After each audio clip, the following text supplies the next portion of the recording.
everyone, welcome back to Gracie May's Tarot. So we have a really cool reading plan for today. So we're going to be looking at what romance trope do you and your future spouse most closely represent. Now there are a lot of tropes in romance books and TV shows and movies, but I just selected like 5 of the most common tropes and some that made the most sense. Like I didn't include like arranged marriage or like secret billionaire because like culturally I feel like you would know if you were gonna someday have an arranged marriage, so that wouldn't be something you would need a tarot reading for, or like how many of us are marrying like secret millionaires, you know, that kind of thing. So I picked like pretty commonplace tropes that would make sense. So a trope is like a common plot device or like theme that you would encounter in a story. So think like enemies to lovers, friends to lovers, that sort of thing. This mug I have actually has a lot of the romance tropes like written on it, so I thought that would be really cute. So you can see like soulmates, second chance, best friend, sibling. I didn't include that one, but yeah, so I thought this would be a really cool reading to do, to kind of combine like 2 of my loves. I don't read a lot of romance novels, but I do love to read so much. So I thought this would be a really cute tarot reading to do. So we have 5 groups to choose from today. So for pile 1, we have the purple kitty cat pen. You know, everything has to involve cats on this channel. Pile 2, we have the green kitty cat pen. For pile 3 here, we have the red pen. And then for pile 4, we have this pretty blue pen. And then for pile 5, we have pretty in pink here. So take a moment, pause the video if you need to meditate on the groups. If you are drawn to more than one pile, I could see that being the case because some of these do sort of work well together. So if you're drawn to more than one pile, just go with it. You know, as always, if you click on a reading and it doesn't resonate, you know, maybe your intuition is off, maybe this reading isn't for you. So definitely, it's not that serious. If it doesn't resonate, just leave it. Yeah, so I thought this would be a really fun reading. I think that's all I have to say. Let's get into it. Alright, on my pile 1s, if you chose the purple kitty cat pen, welcome to your reading. So on the back of here, I have your trope, as well as some examples of that trope to make it a little bit easier for you to understand or recognize. Oh, you've got friends to lovers. This is one of the best ones. Okay, so an example of a book of this is People We Meet on Vacation. It's a pretty good romance novel. I would recommend it. Monica and Chandler on Friends were another good example of this. They were friends for years and then they hooked up and then it developed into a whole romantic relationship where they ended up getting married and having children. So yes, Monica and Chandler are a good example. Also, Emma by Jane Austen is a classic example. And then we have Pam and Jim from The Office. Robin and Barney also fall into this category from How I Met Your Mother, even though I don't think they end up working out on the show, but you know. Jess and Nick from New Girl. And then I also included in the corner here, because I thought about it afterwards, 13 Going on 30 was another example of this. Okay, so friends to lovers doesn't need that much of an explanation.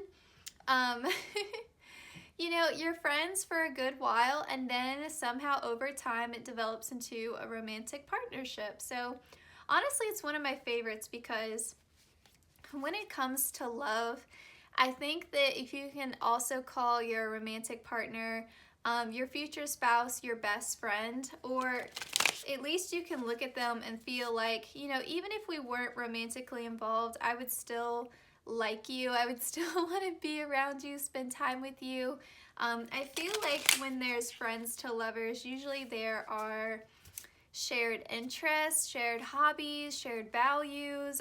You just typically like have a lot of really good conversations. You do fun things together. So yes, I think that you guys got one of the best tropes. I'm bragging on you, pile 1, but I am excited for you. So pile 1, please spirit, we're gonna shuffle on camera. Can you tell me a little bit more about this friends to lovers? How will pile 1 and their future spouse's love unfold? What is their love story?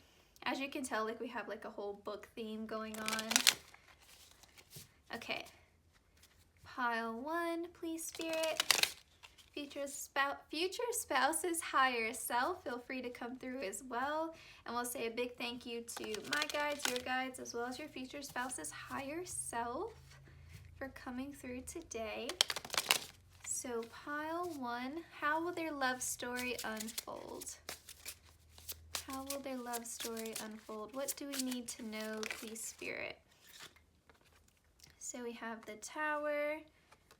We have the 8 of Wands. Ooh, and the 3 of Wands. Okay. Bottom of the deck here, we have the Queen of Swords. Okay. Oh, and then there's the Sun. Always have to point out the Sun. That illuminates everything. Okay, and I especially love the Sun because you have the Tower here. So I feel like this is going to vary a bit because this is a general reading, but I do feel like it's either going to be when you come into contact with your future spouse or when your friendship truly deepens, if you feel like you already know this person.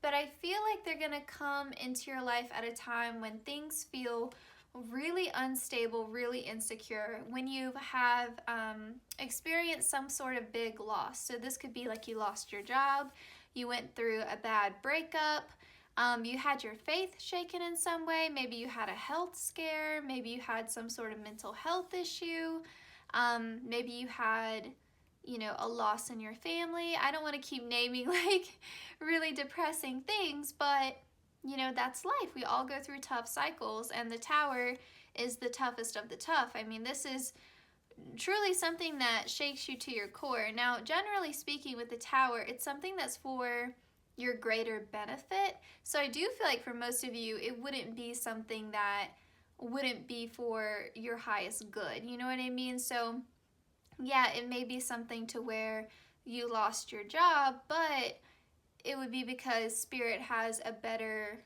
you know, placement for you. Maybe there was no room to grow there. You weren't happy. You weren't fulfilling your soul's purpose. And so that's why that job had to be cleared away so that you could get on the right track to a better place where, you know, like the pay is better, you feel more fulfilled, you have room to grow and elevate, that sort of thing. So the Tower is generally the tough love card, but it's a hard pill to swallow. It's really difficult because it threatens sort of the root chakra. Like, it makes you feel so unsafe. And so that's why I think it's really beautiful, because it's like, well, yes, this is happening, but help is coming in quick. With the 8 of Wands here, this is fast, positive change. Like, it's things that we've been trying to manifest, things that we were praying for, things we were hoping for, wishing for on a star, and they're coming in really quick, really fast, really unexpected change. So it's kind of like you were manifesting this Tower and you didn't know it, because the things that you were asking for were requiring great, like, monumentous change in your life. And it's like, well, I wanted the end goal, but man, the means to get here, the journey to get here was really, really rough. That's sort of the vibe. And then with the 3 of Wands here, there's movement. So for a lot of you here, you wanted to move. Like, you weren't happy in your current circumstances. Maybe you were unhappy with your living situation. You were in a bad, like, social environment. You didn't feel supported. You didn't feel nurtured. It was really toxic, really dramatic, really unhealthy. That could be with work. That could be with family. That could be with friends. That could be with, like I said, a past partner. Whatever the case may be, you were wanting some kind of movement, whether that was physical, emotional, or mental. You were wanting movement, and you're getting that. And I feel like with the Queen of Swords here, it's like you suddenly have this mental clarity. It's like your future spouse, like I said, is either a current friend or it's someone that's going to be like returning to your life that you knew in the past, or it's going to be a whole new friendship that arises as a result of this tower. But it's like this person is helping you through this process. They may not be here when things like first fall apart. Like I said, it's going to vary since this is a general reading, but they are coming in at some point in this like story. And it's like you have this sudden mental clarity. It's like you finally see the sun. You know, like it's like the Queen of Swords, remember when I pulled this, was like covering the sun. It's like you finally have that mental clarity. You finally recognize this person who's been there for you is the one, is the one. And then of course with Queen of Swords, you know, you could identify with Gemini, Libra, or Aquarius energy. You don't have to, but I thought I would mention that in case someone was looking for a zodiac confirmation, although we are about to get some Moonology cards, so we'll definitely get some more zodiac signs. And I love this, right? Because when the tower happens, and speaking from personal experience, that's when you see who your true friends are. Like whoever is willing to help you or stand by you or support you and not judge you through this tower moment. And trust me, it feels a lot longer than a moment. It feels like it's never gonna end. And even when the dust settles, even when the rubble is finally cleared away, I mean, it's a brand new start. Like you gotta build from the ground up all over again. So the people who are there for you during that time, and your future spouse will be there for you during that time, it means your future spouse is someone that you can truly trust. You know, like they're a real friend. Like not only are they going to be a romantic partner, but they're going to be a real, true, reliable, loyal, safe haven for you. I mean, they are going to be like, everything is going to be so chaotic and just overwhelming, and I think really triggering anxiety for you. And it's like when you're around this person, it's like the storm is cleared away and here comes the sun. Like that's the vibe here. They're a safe space for you. Very nurturing, very supportive connection. Okay, pile 1, please Spirit. What is their love story? What's some more details about this friends to lovers for us? Friends to lovers. Move this over here. Okay. Bottom of the deck we have meditate and contemplate, new moon in Pisces. I feel like this is just a good reminder from Spirit that when that tower moment comes, because I do feel like it's you that's experiencing that tower moment, it's just encouraging you to really focus on your inner peace, because externally there's going to be a lot of changes that are outside of your control. And if you can focus on your inner peace, on maintaining a sense of inner calm, you will meet those challenges and those changes with grace. It'll be a lot easier for you, and you'll start to cultivate a sense of calm and peace no matter what is going on, no matter who is triggering you, no matter what is being cleared away.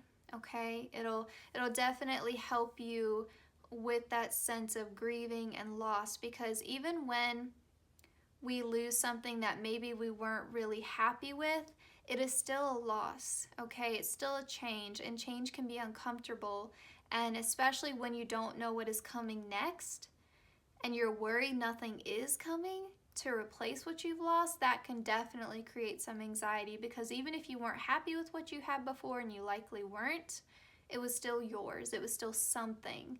And we kind of have that sort of lack mentality that something is better than nothing. That's not always the case. Like anyone who's ever been in a bad relationship knows it's better to be single and alone and at peace than it is to be feeling alone and miserable and disrespected in an unhappy, unhealthy relationship. Okay, so enough about that card. Okay, it's time to release negativity. That's the Tower. Like, you're just letting go, and if you don't let go, you're being forced out of things that no longer serve you, because space has to be cleared, okay? Space has to be cleared for this marriage, for this future spouse to come in and to be a friend to you and support you. This has to be cleared away, okay? And then nothing will come of this situation. This to me is sort of signaling here, when that tower comes, it's gonna feel like the end of the world, and you're gonna feel like there's no way I'm gonna get out of this. And it's saying, listen, like, nothing is gonna come of your anxieties and your fears.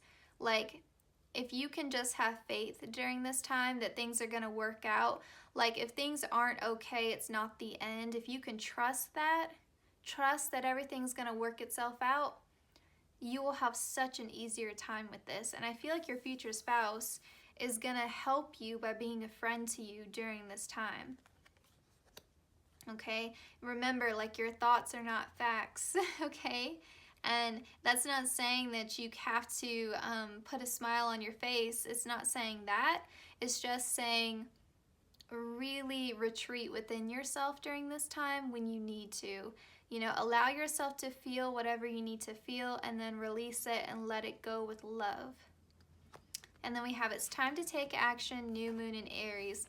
This to me is like, after you've released the negativity, after you have accepted the tower, now it's time to take action to rebuild. And part of that rebuilding will be with your future spouse. Because I feel, like I said, if they're not already in your life, they're coming in after that tower, and they're essentially holding your hand through that process. Like, that's the most beautiful thing, I think, about this tower, is that it's showing you that there are kind people, like helpful, honest, good-intentioned people, and that is your future spouse, okay? Like, they're holding your hand. Not everyone gets someone to hold their hand through the tower, so to have that is such an incredible blessing. Okay, pile 1. Any more information about their love story with their future spouse?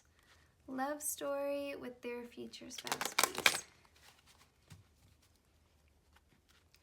Love story with their future spouse. And even as I'm like glancing over here, like, Monica helps Chandler when he decides to completely change his career.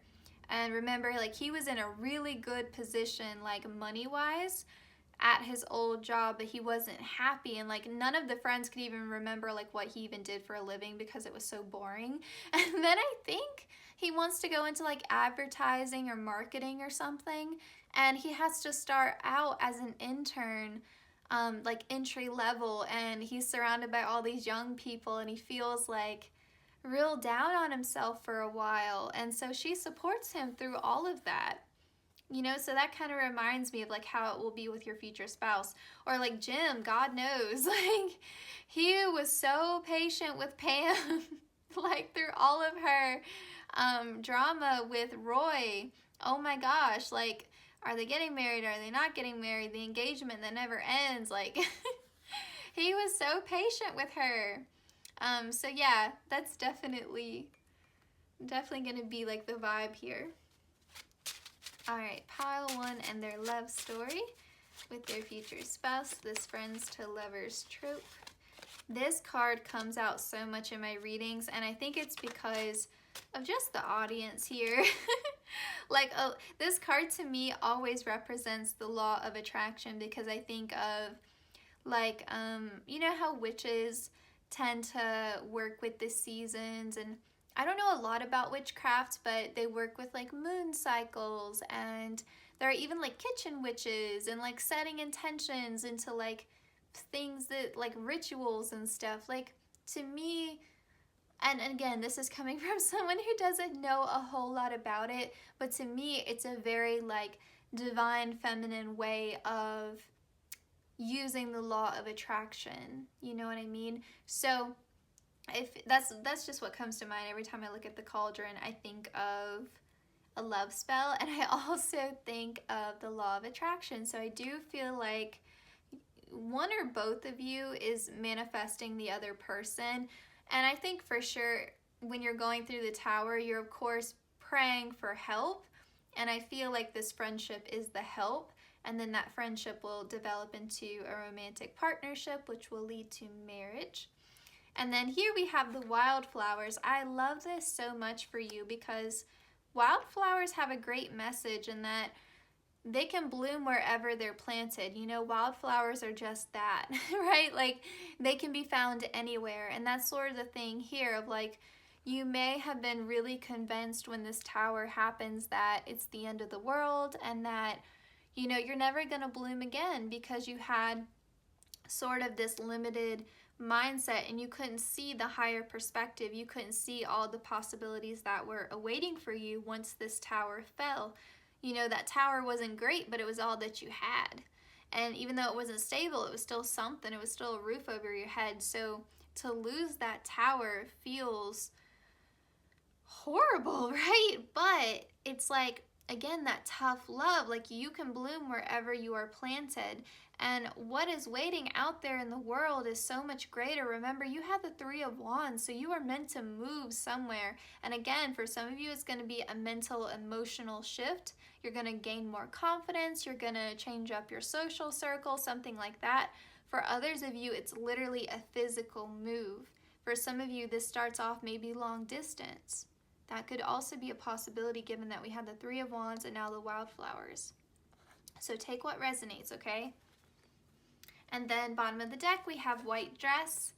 Of course, this is also confirming that you're going to marry this person, but I feel like also with this, it's just really good sort of sentiment here of what I was saying earlier, that this is just a very sweet and honest, caring, kind person that you're marrying. Like, they just have the best intentions. Like, they truly want the best for you. This is a very honest person, someone that you can trust. This isn't someone that is going to, you know, be dishonest to you, someone who's going to manipulate you, project their own insecurities onto you. They're not going to do that. This is just a very sweet, easy connection. You know, there's no drama here. I feel like, to me, this is real love. You know, this isn't the love that movies or books try to sell us sometimes, where it's like, oh, they treat you badly because they're so passionate. And you know how sometimes there's like this can't even talk. Sometimes heartbreak and pain and manipulation and even outright violence is romanticized in our popular media. And this, like, that's why I love the friends to lovers trope so much, because it's not that. It's not that. It's about really building a solid foundation of friendship before the romance comes in, because you always have respect for that person. So even if the love fades one day, I don't think it will, but even if it does, like, you still have that friendship. Like, you wouldn't, this isn't like, even if you guys divorced one day, and again, I'm not saying you will, but even if you did, this wouldn't be a spiteful, hateful divorce. Like, the friendship would always be there. It would always be the foundation that you guys come back to.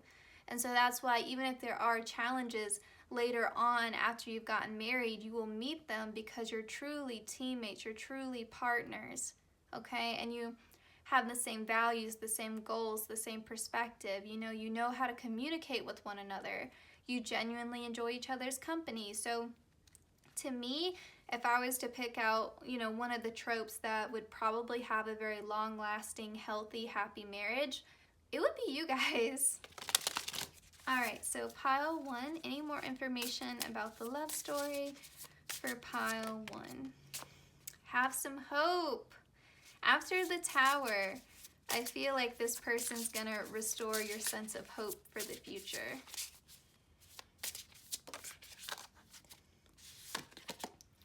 I feel like this is a good message here for you in particular. Like, if you resonate with that tower message, when the tower happens, there can be this sort of like, I'm drowning in water and my arms are flailing around, and if I would just stop, if I would just relax and like float on my back, I would be a lot safer than if I kept swinging and flailing my arms around, right? So it's kind of asking you to release that control. This isn't, to me, coming across very specific in terms of the actual romance itself. It's just asking you during that time, try really hard to just go with the flow and meet things as they come, and try not to control so much, because what is being cleared away is for your highest good. Memories. I do feel like you're gonna have a lot of really special memories with this person, because if I think of the friends to lovers, I feel like this is the connection where you would have a long history together. There would be a lot of nostalgia here. This could be like a former classmate or coworker, someone from your past who returns when you're going through a really hard time, and they just come back into your life at the perfect moment. That could also be a message. And so maybe that's why it starts off as long distance, because, you know, like maybe they message you on social media, something like that. Or you may, like I said, already know this person and you just share a long history together, and there's a lot of beautiful memories that you guys can reflect upon. And that make you guys stronger together, because you'll have been through a lot, I think, by the time you actually get married. You'll have helped each other through a lot. Okay, let's just end with a self-care message from your future spouse's higher self. Self-care message from Pile 1's future spouse's higher self. Oh, this is a little bit scandalous. You have pleasure. I'm gonna cover that up. And then you have make a meal. Okay, Pile 1 getting spicy. So they want you to look after your health. Also treat yourself physically, I guess. That's so awkward and so funny. Okay, Pile 1, this was your reading. I know this was a little bit different. If you like these more creative, like future spouse readings, let me know in the comments down below. Otherwise, like, comment, share, and subscribe. Hit the notification bell so you always know when I upload. And please take care, Pile 1. I will see you guys in my next one. Alright, all my Pile 2s, if you chose the green kitty cat pen, welcome to your reading. Alright, so let's get into it. Oh, you guys got the enemies to lovers.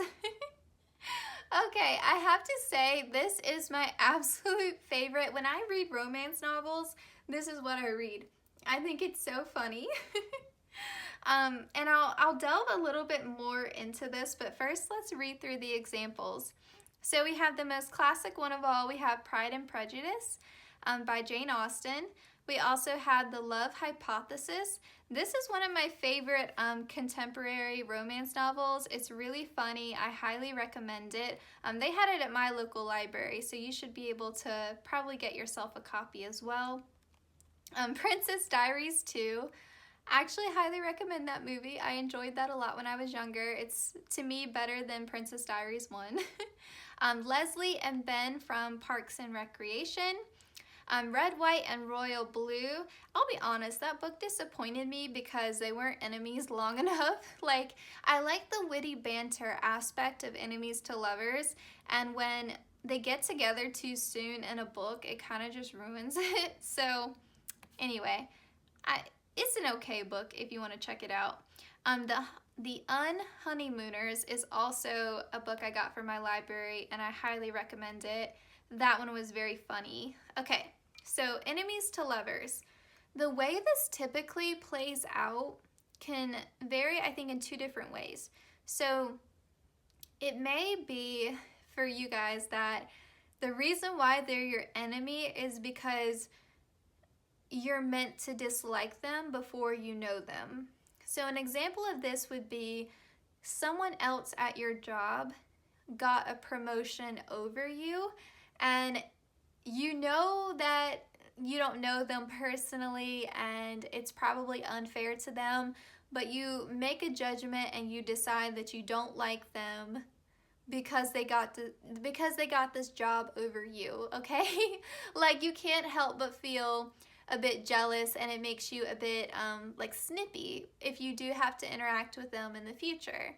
That kind of thing. Especially if you think about gender, like if you feel like they got the job over you because they're a man, something like that, that can make you a bit salty.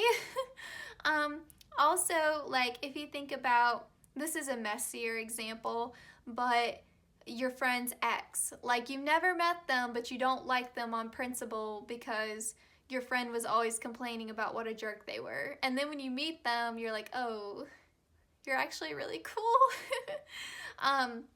Something like that.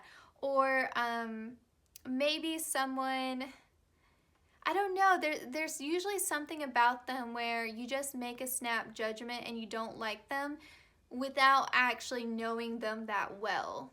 So there may be something about them that's off-putting to you. Could be there's some prejudice involved. You know, like if they're from a different background than you and you make some assumptions. Like, for example, if they're from a wealthier background, maybe you think they're spoiled without actually getting to know them. That could be an example. Now, the other way this trope tends to play out is that there's some really, really dumb misunderstanding that just persists for way too long. And if the two characters would just communicate with one another, they would understand that they were made for one another. So it just like perpetuates. Or this person may just rub you the wrong way when you first meet them. And like I said, you make some snap judgments.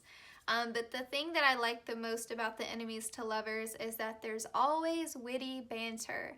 Like, this is a couple that like fusses at each other, picks at each other, teases each other.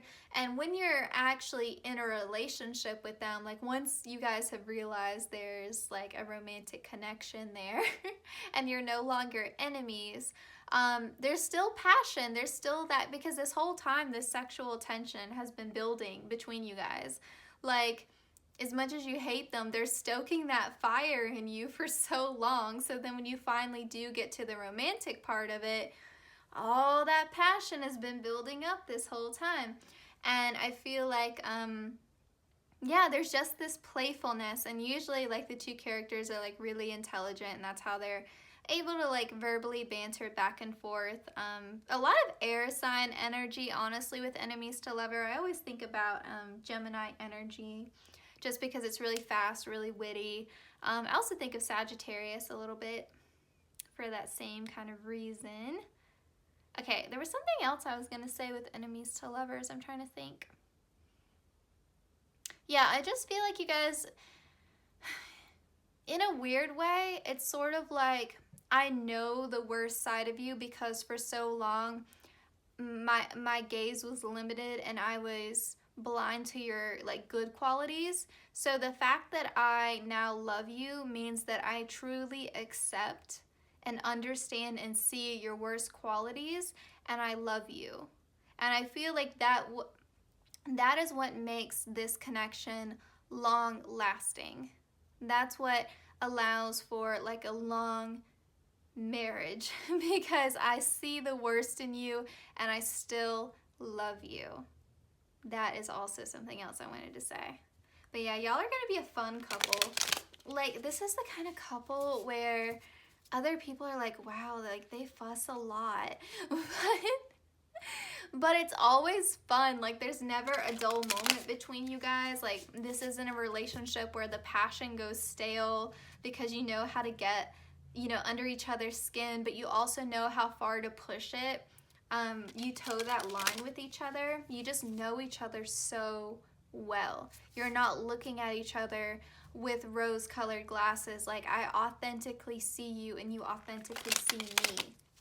And even if you do irritate me sometimes, like, again, like, the love is still there. The heat is still there. Honestly, all of the like arguments may just end up being foreplay for you guys. Yeah. This is a fun relationship, and not everyone's gonna get it. You know, some people who are less fun and who are a lot more serious may not get the vibe, and that's okay though. That is definitely okay.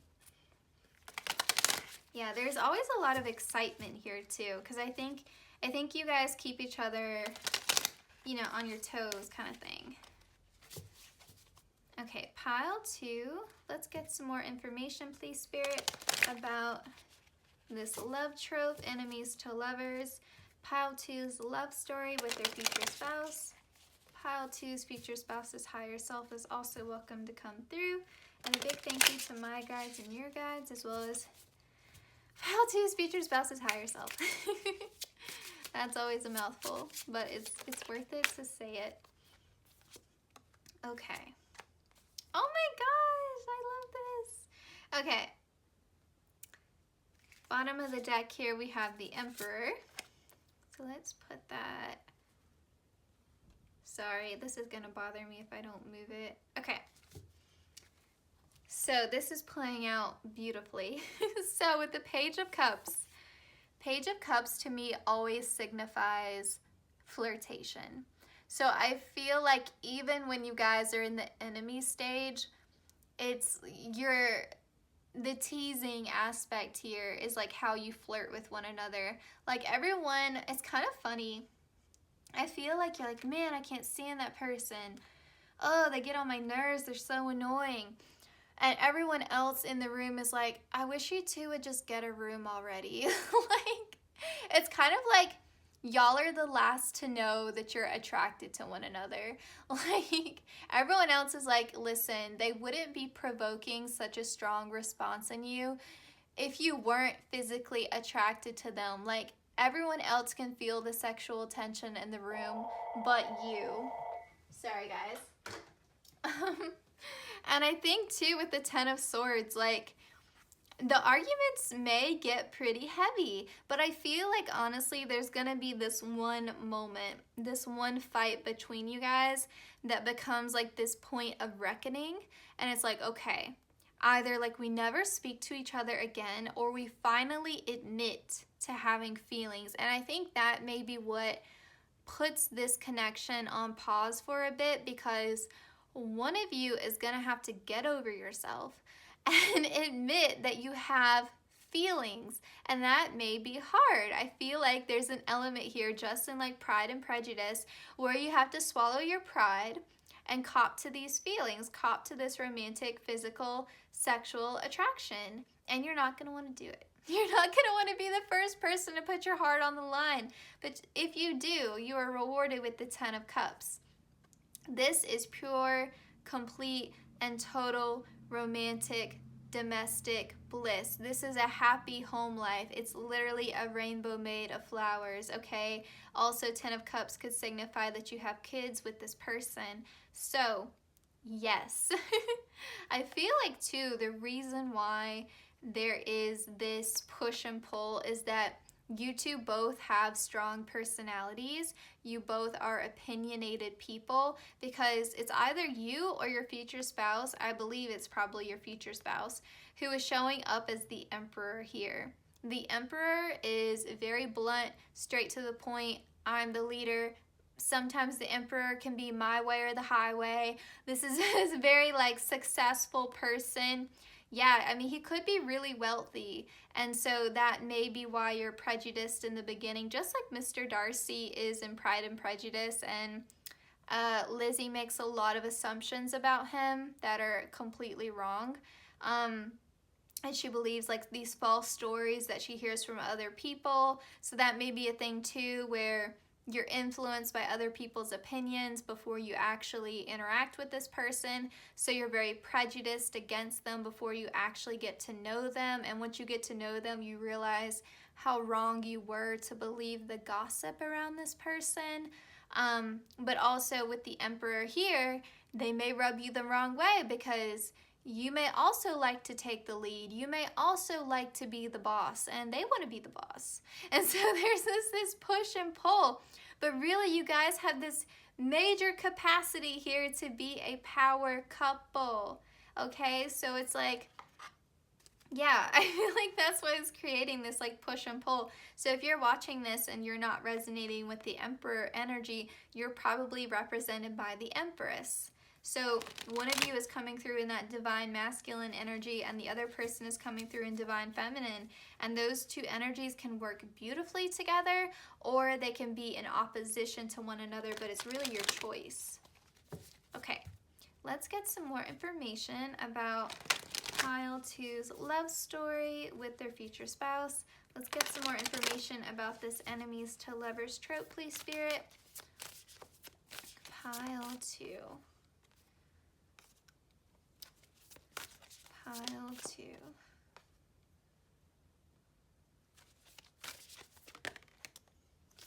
Oh, pile 1 also got this.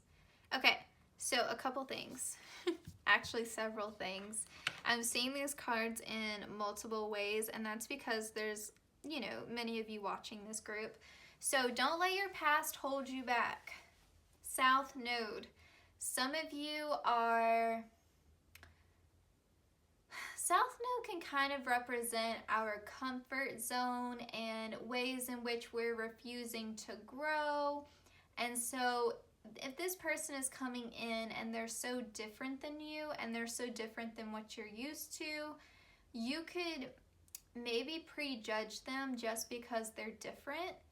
And that is what causes this push and pull tension between you two. But if you were to step in your North Node energy, which is where you want to be, you would understand what you have to learn from this person and what they have to learn from you. Because I do feel like this is a connection, this is a marriage where you're meant to come together as two strong, independent people, but then you're learning emotional vulnerability and what love truly is by being in a connection with each other, and then you're growing from that. Because I do feel like you guys are great at being like, you know, a tough boss, but I don't feel like maybe you've mastered the emotional vulnerability component. Or maybe you have, and that's something they need to really work on. And maybe you need to work on boundaries. I don't know. It's kind of vary because it's a general reading, but there's something that you need to work on and something they need to work on. And you guys were meant to be together to really, you know, come into union and grow and evolve. Now, for others of you, this is an ex. This is a past partner, and that's why you start off as enemies, because you do not want your ex back. You are not a fan of them. No way. Jose. And then this is saying don't let your past hold you back. You know, just because it was like that in the past doesn't mean it's like that now. A new romantic cycle is beginning, so this could be a fresh start with your ex. If that's not your message, please leave it. I personally wouldn't want an ex back, so I can understand if you don't. I'm just saying that message came through. I saw it. I said it. If it's not your message, leave it. Okay? But for others of you, this is just saying too, like, don't let your hurt and your judgments from past partners hold you back from this fresh start with someone new, okay? And it's time to take action. This is time to take action card to me is being honest about your feelings. Because the more you try to repress your feelings, the more tension there is between you two, the more arguments you guys end up having, okay? But I feel like for some of you, it's not that this person is your ex, but it's that you have a really negative opinion, a prejudice, if you will, about whatever gender you're wanting to date. So you may make these generalizations like, well, all men are this, all women are this. You know, love, oh my gosh, that's the Roomba. It's stuck somewhere. Sorry guys, but yeah, you have some sort of negative belief about either a certain category of people that you've dated or just about love in general. And you need to work on that. That's your South Node talking. Okay, so like if you want this fresh start in love, you have to let go of that prejudice or those limiting beliefs about love. Okay, so saying like, all women are terrible, they just want to use you and break your heart, is not going to help you date women. Like that's not that's not a good way of going about dating that gender. You know what I'm saying? Like if you have any sort of, if you catch yourself saying things like that, be mindful of that, because it's going to affect how this like connection goes, and if this connection does develop into the person that you're going to marry. This is a future spouse reading, so you know, like this is, the universe is putting this person like you know, in your life so that you can get married to them. But, you know, nothing is like, you still have free will, you know what I mean? So you may be fated to meet this person or to have this person come into your life, but you don't have to marry them. So, I mean, you're going to want to, you know, because I do feel like they wouldn't be put in your path otherwise, especially they wouldn't come out in a future spouse reading. But this is something I feel like either you or them need to work on, or maybe it's both of you. Okay, so pile two's love story, pile two's love story. Let's get some more information, please, Spirit, about pile two's enemies to lovers trope here. Woo! I do feel like there's a lot here about perception. I feel like whatever initial impression you have about this person, or if they are your ex, your like prejudgments, or like, oh, I know how that person is, they haven't changed. There's something here about your initial perception being so wrong. And theirs probably is too. And then with Apple here, I do feel like I always use Snow White as an example. Like, she was poisoned, right? She ate a poisoned apple. And so from that point onward, it would be very easy for her to say, I'm never going to eat another apple again. Like, I don't trust apples. There's nothing wrong with the fruit. Like, there's nothing wrong with the fruit itself, okay? It was the evil queen that did her wrong. So that's kind of like I was saying, like, one person in your past did you wrong, and so then you're like, or maybe multiple people did, but you're like, well, I'm never eating another apple again, I'm never gonna fall in love again, love is rotten, just like that rotten apple. And it's like, well, no. Like, it wasn't the apple's fault, it's not love's fault, okay? It's the person who gave you the apple who was at fault. And it's not like, if you're like, oh, I don't trust men because that man gave me a poisoned apple. Like, no, like, it's not all men. It's just that one man that gave you a poisoned apple. You know, like, it's, you can't swear off love forever because everyone hurts you or this one person hurts you. I'm not invalidating your feelings. I'm not saying, you know, don't protect yourself, don't have boundaries. A lot of us go through this, but it is something, this is like a tough love message from your spirit guides. They're saying, we get it, but you got to work through it at some point. Like, you can't keep holding on to this fear of apples, which is a fear of love. Like, that's the metaphor. I'm sorry. I feel like I'm being like really harsh on you guys, but I also feel like you're tough enough to take it. Like, that's how your guides are saying, like, nah, they can handle it. Like, this is just how we talk to them. They can handle it. Okay. And then we have Peacock. I feel like you may be turned off from your future spouse because you think that they're overly confident. You think that they're arrogant. Like, you think that they're really feeling themselves. And they may think the same thing about you because, like I said, I think you guys both have strong personalities. So it may just be like, wow, that person's really full of themselves. And then you get to know them and you see, like, that's just a front, and they have like an ooey gooey center, you know, like, you see a more vulnerable side to them and it like melts your heart. That kind of thing could definitely be a possibility. All right, pile two, love story for pile two with their future spouse. Oh my gosh, these also came up in pile one. Interesting. Yep. Okay. So, I do feel like some of you have really lost your hope when it comes to love. I do feel like you guys have been hurt very deeply because we have literally your heart is guarded by a shield and barbed wire here. So yeah, you've been hurt in the past. And like I said, I don't want to invalidate that at all. Like, take your time to heal, pile two.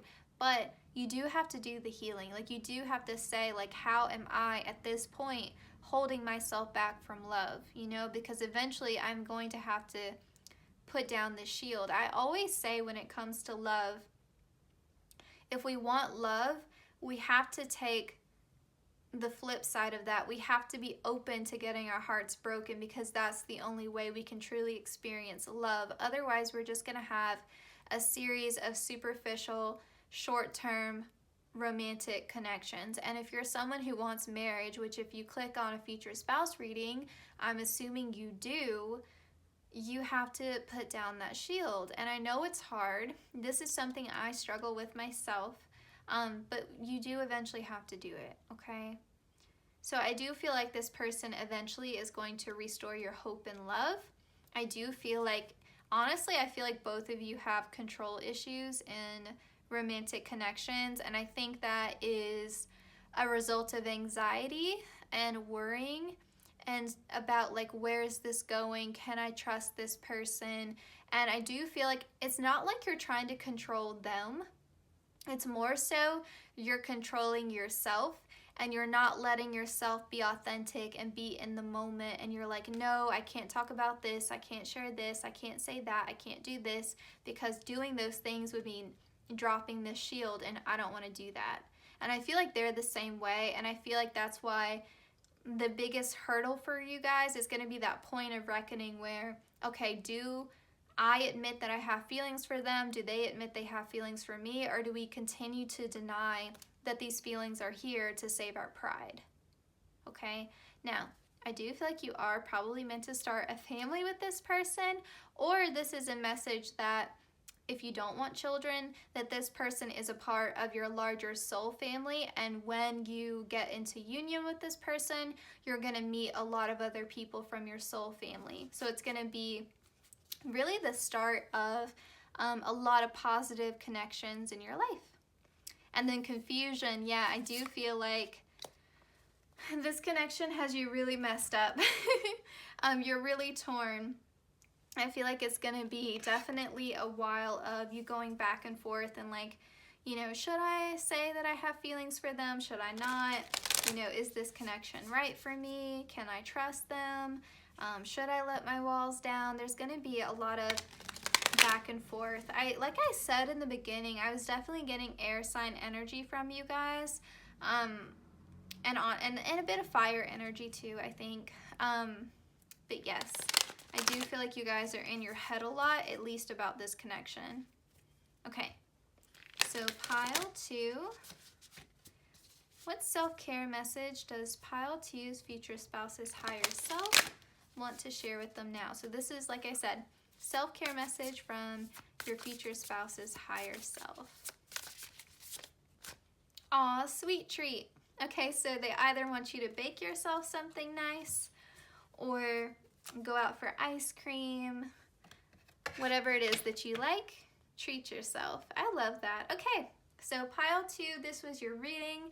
I hope that you enjoyed it. If you like this style of reading, if you want to see more readings like this, just let me know down in the comments. And yeah, so like, comment, share, and subscribe. Hit the notification bell so you always know when I upload.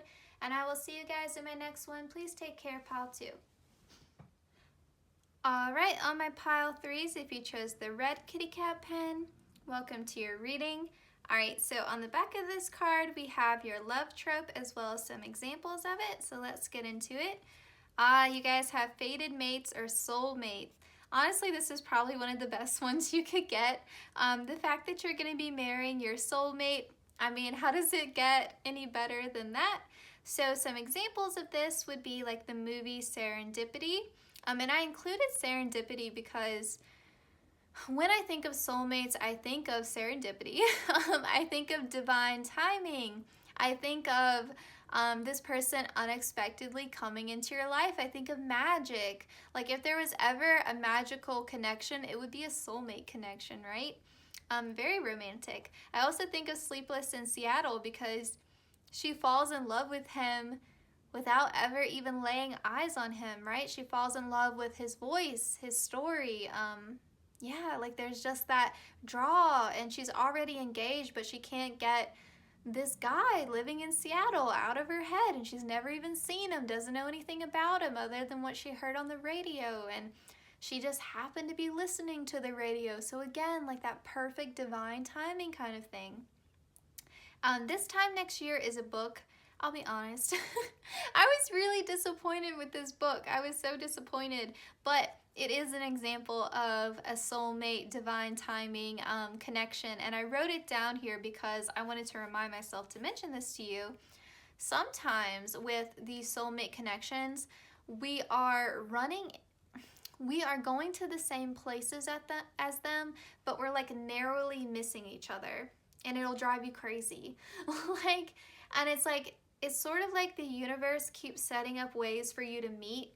So there'll always be like, even if you miss like the first 3 chances, the universe will just create another opportunity for you to meet. So when you actually like start talking to them, you may find that you guys were in the same place at almost the exact same time, but not quite. So like maybe you find out they have the same favorite restaurant as you, but you never actually ran into each other. And maybe you were narrowly missing each other by a couple minutes and you never knew it. You know, like maybe you guys have vacationed in the same spots, or maybe you guys end up finding out you have like these mutual friends in common that you didn't know, that sort of thing. And then I put The Notebook because I feel like that's just sort of quintessential like soulmate movie. God, what's her name? Oh man, what's the lead's name in that movie? Oh, it just left me. Okay, she's played by Rachel McAdams. Okay, so we'll just call her Rachel because I can't remember. Oh man, it was just on the tip of my tongue. Okay, so Rachel ends up getting separated from Noah. He doesn't get, she doesn't get his letters. Her family, keeps them apart. And then she ends up getting engaged or even married, I can't remember, to this guy that looks absolutely perfect on paper, right? Like he's like Prince Charming. But even after all that time, when she meets Noah again, she can't get him out of her head. Like when she sees the house that he built, she can't let it go. And that to me is a soulmate. Like even when I want to let you go, even when I have like absolute Prince Charming in my face, like I still can't let you go. Like even if I have like the most quote unquote perfect person in front of me, I would still want you. That to me is like an example of a soulmate connection. And then I also thought of Just Like Heaven, the movie with Reese Witherspoon and Mark.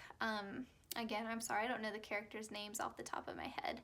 But I kind of think of that too because they had this connection that they didn't know about. They had these like mutual friends that they didn't know about.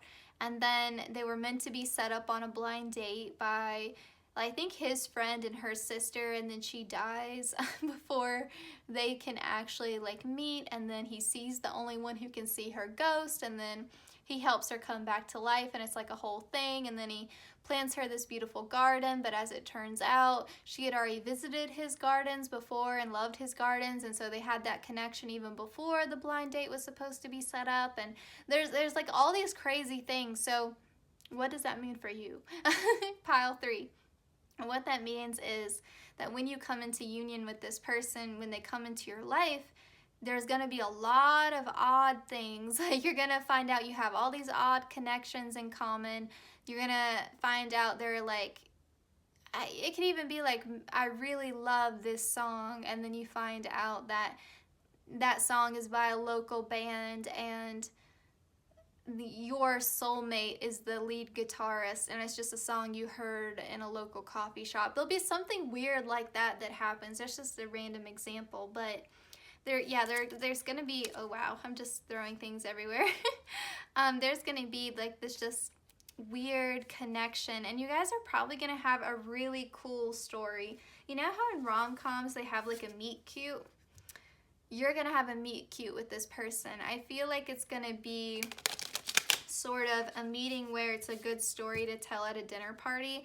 Like people are going to be really interested in like the story of how you met because it's going to be a good story. It's going to be a story that you could write a book or a movie about. Like there's a cinematic quality to how you guys meet. Yeah, this is a very romantic group. I will say that. Okay. Pile 3, please Spirit, can we get some more information about this soulmate connection? How does their love story with their future spouse unfold? Pile 3, how does their love story with their future spouse unfold. Love story with their future spouse, please, Spirit.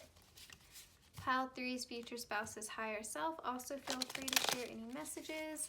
A big thank you to my guides and your guides for coordinating these messages for us today. Okay. Pile 3. Aw, I already love how this is starting out. This is so cute. Okay. One more card, please, Spirit.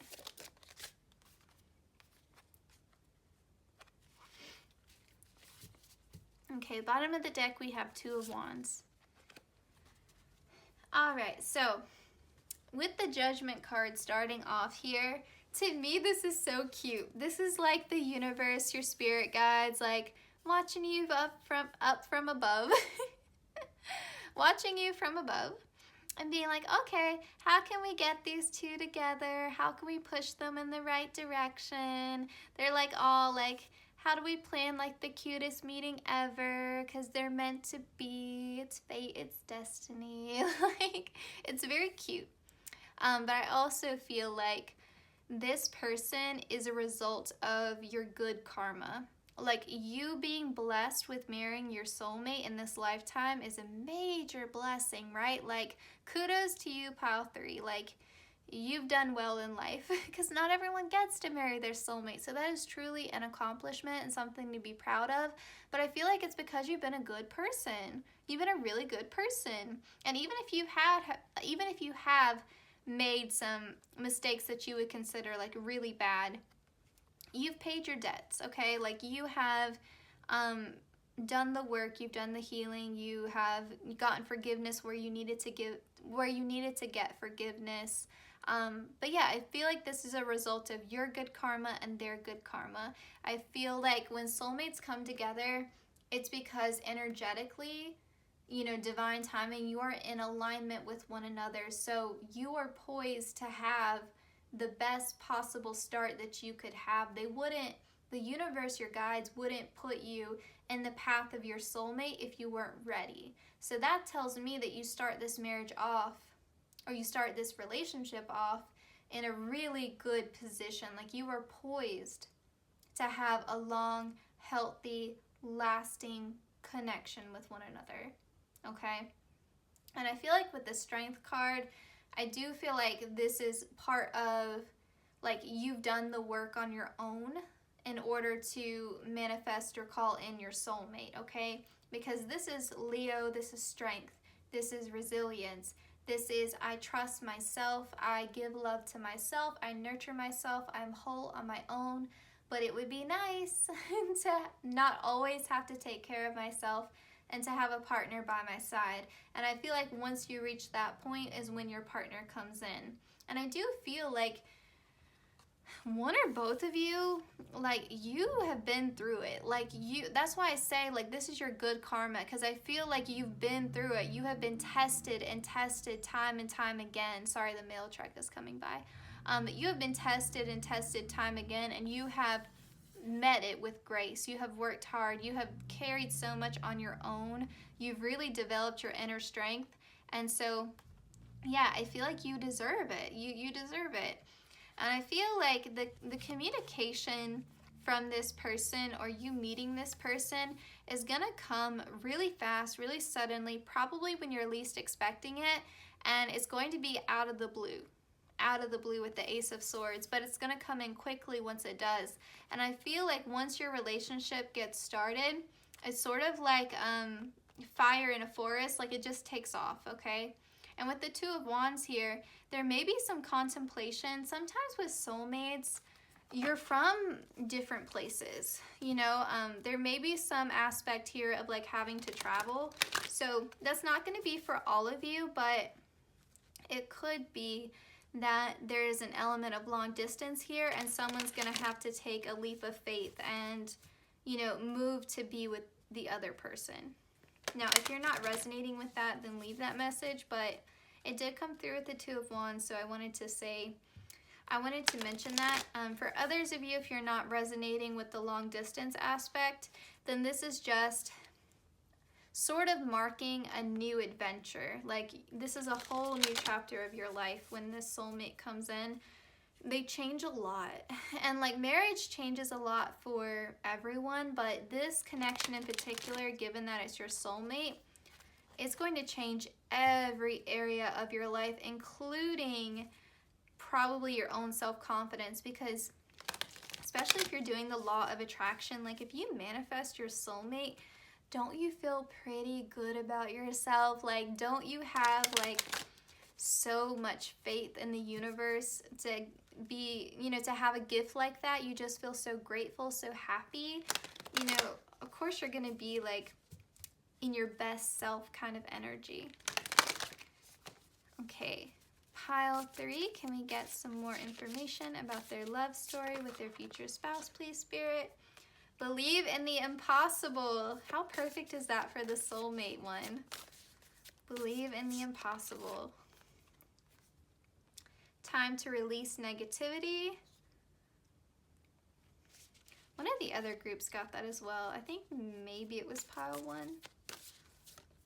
Honestly, it may have been every group. I don't Be bold and make the first move. Aw, okay.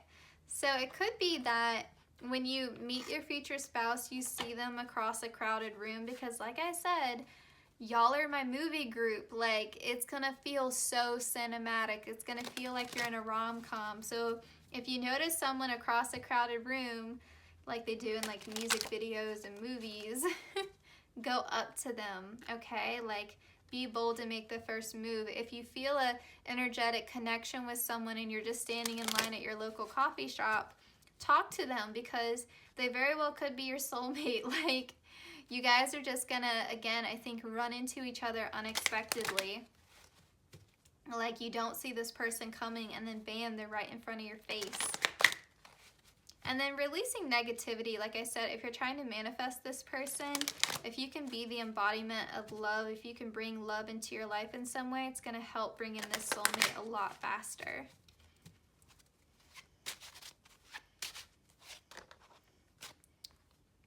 It's funny too with Cardinal Moon. I'm pretty sure every group so far has had some mention of Aries. Like, Aries has been like popping up in every single reading so far.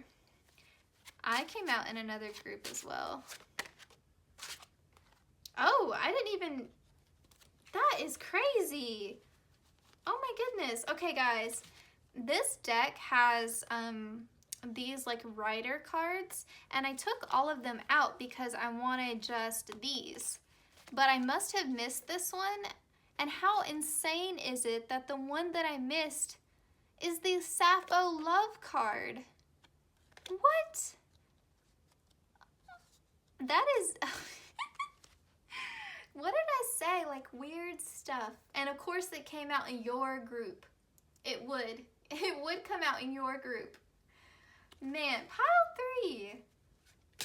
What? Y'all are being blessed, okay? Y'all are being blessed. Your guides are like snickering at me right now. They are giggling. They think this is so funny. Okay, so with this is coming out really differently than it did in the other group. For you all, this is just your guides asking you to have your eyes wide open. So pay attention to your surroundings. Like, when you're out in public, don't be on your phone all the time. Like, look around, because literally your soulmate, I feel like you're on the cusp of meeting them. Like, just look around, open your eyes. If you feel like you already know this person, maybe this is Spirit asking you to open your eyes to that, you know, be receptive to that. But I feel like this is them telling you, like, keep your eyes wide open, because this person is on the horizon. I feel like also could be too that your soulmate is not your typical type, if you have a type that you typically or you usually go for. So, you know, just keep an open mind, I think, would also be helpful. And then, yeah, Sappho love, I just feel like that was your guides having a good laugh at me. Okay. Chicken, this one is so cute when it comes out in a love reading, because it's like, don't be chicken. Like, don't be afraid to make the first move. Don't be afraid to be bold. Don't be afraid to get this person's number, ask them out on a date, strike up a conversation with them.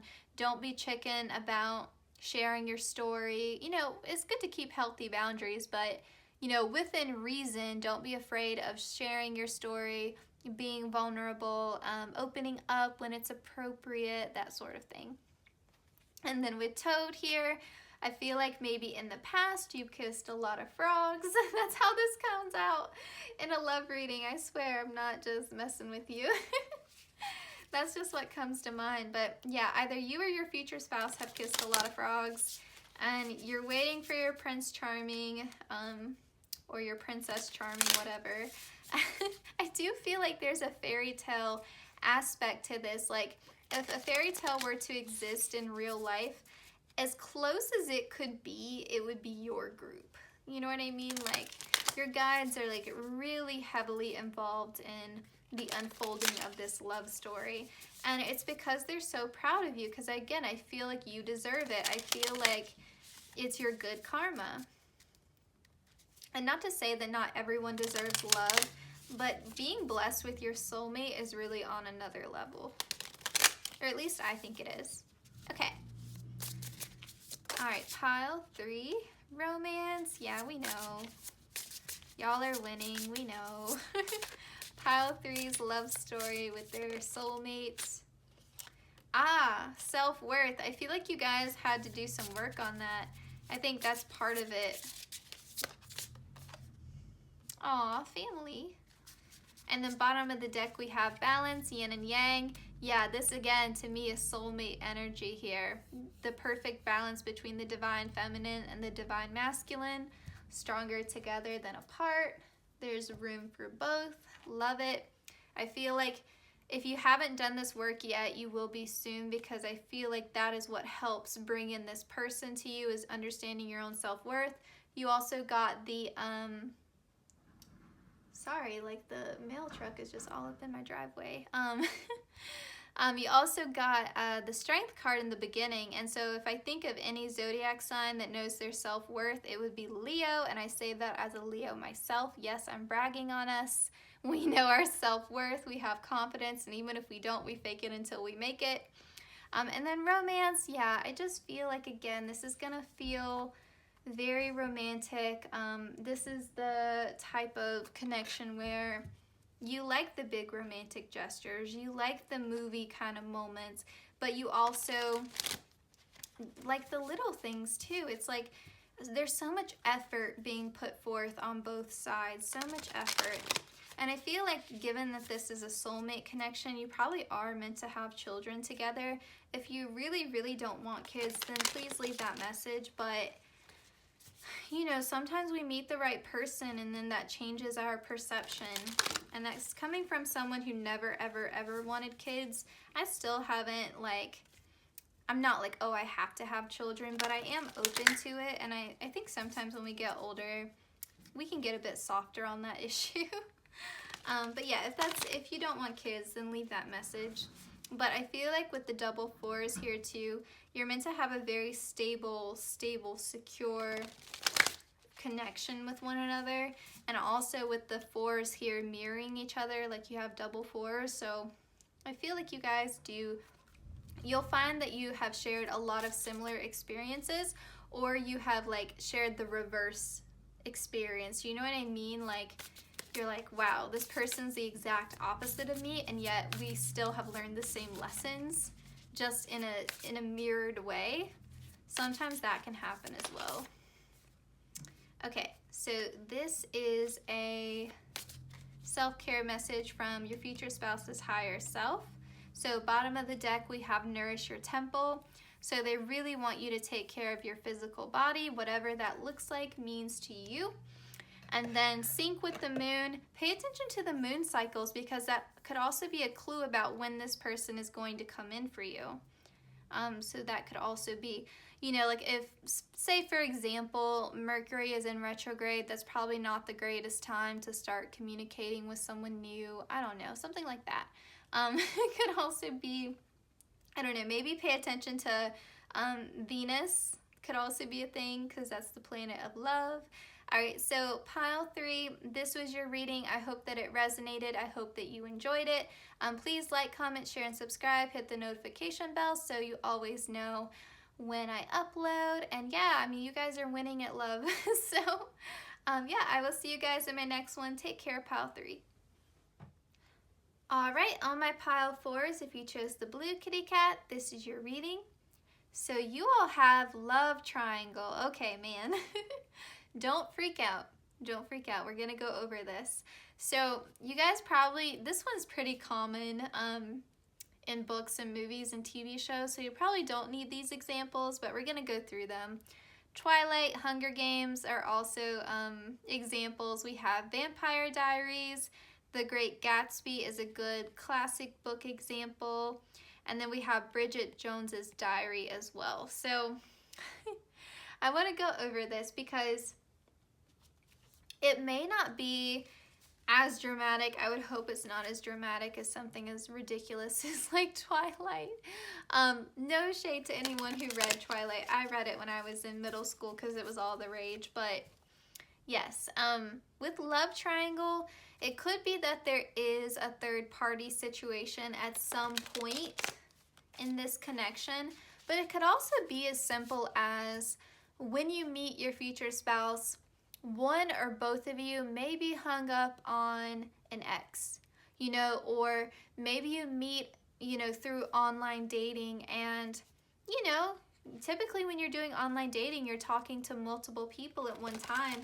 So maybe as they get to know you and as you get to know them, you guys both sort of naturally taper off from talking to other people, and then you get into a committed relationship. So that could be what the love triangle is signifying. You know, it may be more dramatic than that for some of you. It could be that you're in a committed relationship and you meet this other person, and then you have to decide if you're going to leave your current partnership or if you're going to go with this person. You know, it could be that. No judgment here. You know, sometimes love is messy. But for some of you, like I said, it's not going to be super dramatic. For others of you, it very well may be. So just take what resonates, okay? But let's get some more information for my pile 4s about how your love story evolves. Let's get some more information about this love triangle for my pile 4s. Pile 4, love triangle. I have to say, I don't like reading love triangles. Like, because I feel like there's always an obvious person that they're gonna go with, and so it's like, well, I already know how this is gonna play out, so I'm not that interested. And whoever the third party is, I'm like, eh. Okay, pile 4. Please, Spirit, how is this love triangle evolving? And if pile 4's future spouse's higher self wants to come through, they may as well.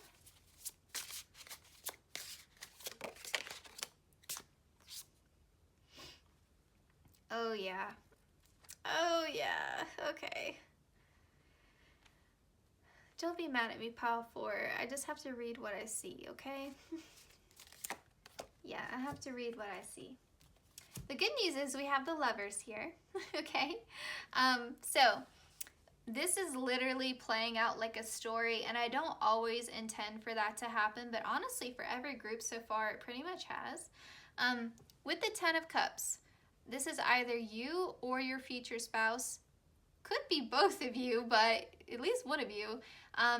You felt like you found love. You felt like you found the 10 of Cups. The 10 of Cups is like ultimate happiness with another person. It's domestic bliss. This is usually people who are living together. Yeah, this is like, I thought I had found love. And this could even be that, you know, maybe your future spouse is someone who was previously married and went through a divorce. That could be a message for you all as well. But at any rate, they had at least a long-term connection, or you did, or both of you did, that you thought this person is the one. But they were not. They were not. With the 5 of Cups, this is the card of disappointment. This is the card of what I thought was going to work out, didn't work out. And so I've lost half of these cups, and now I'm just left with the 5 cups that I started with. You know, I had to tell this person their 5 cups wasn't right for me, or they took their 5 cups away. So either they left me or I left them, or it was mutual, but this connection is no more. This connection is no more. Whatever this was, they weren't the one. You are the one with the Lovers. Yeah, so this is either you or your future spouse. If this isn't resonating for you, then this is your future spouse. But they're in this stage of disappointment. Now, the good news is the way this is playing out, this is telling me that there's no cheating. There's no cheating here. Because, and I say that because we have the 5 of Cups. Now, if it was flipped like this, then I would think, oh, there was some flirting going on before they left their previous partner. But the way this is laying out, it doesn't seem like there's any cheating, which makes me feel good, because I don't really like to see that.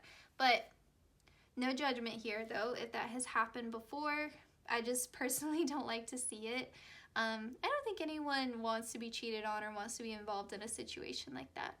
But then here with the Page of Cups, so you or them or both of you is in this really disappointed phase.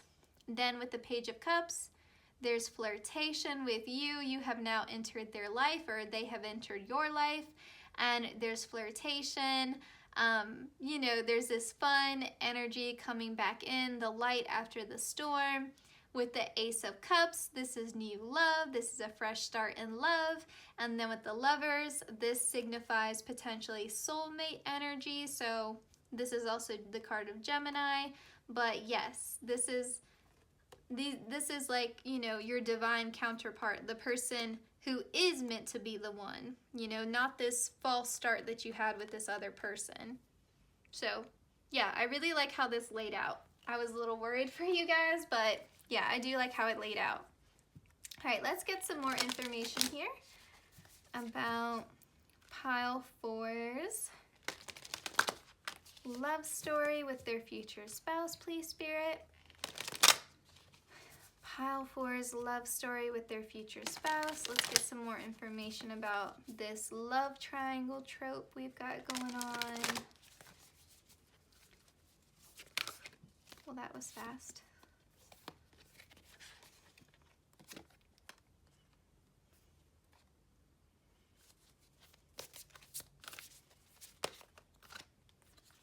Oh man, that was a lot. Okay, I'm still gonna take it all though.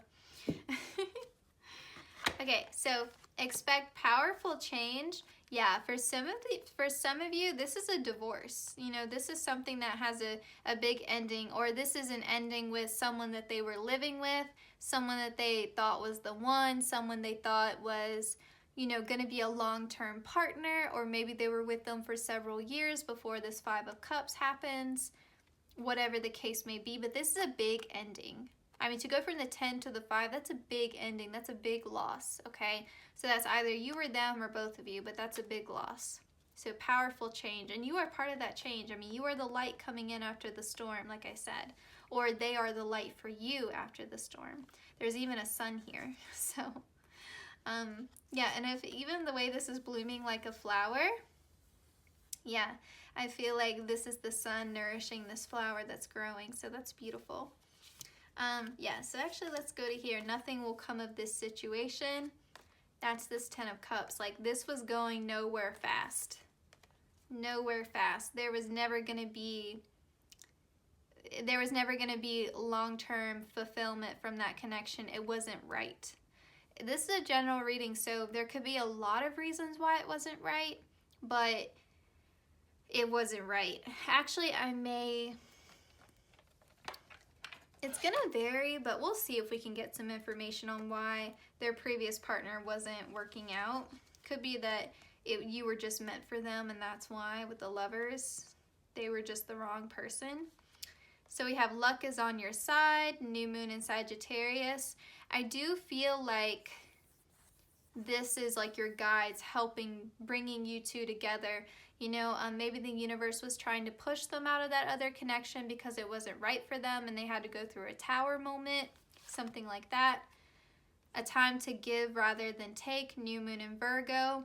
I feel like if this person, if it's your future spouse who's in that 5 of Cups moment, you are going to have to be patient with them and let their heart heal, okay? Because even if that connection was wrong for them and you were right for them, they still need time to process, okay? Don't let your pride get in the way. Full moon in Leo. Yeah. Don't get upset, okay? Like, if you're someone who's like, I don't like that they were married before, I don't like that they were living with someone else before, they didn't know you yet. Like, they didn't know you yet. They didn't even know that you were an option. Like, don't let your pride get in the way here. Like, you weren't an option before. You weren't there before. So they can't help their past. They can't change their past. And if that is you, don't beat yourself up about it. You can't change your past. Your past is what it is. For whatever reason, there were lessons you had to learn. Maybe this was a karmic relationship, but there were lessons that needed to be, mastered. Okay. So why did the 10 of Cups not work out? I don't know if that's you, them, or both of you, but we'll just ask, why did that 10 of Cups not work out? Please, Spirit. Why did the 10 of Cups not work out?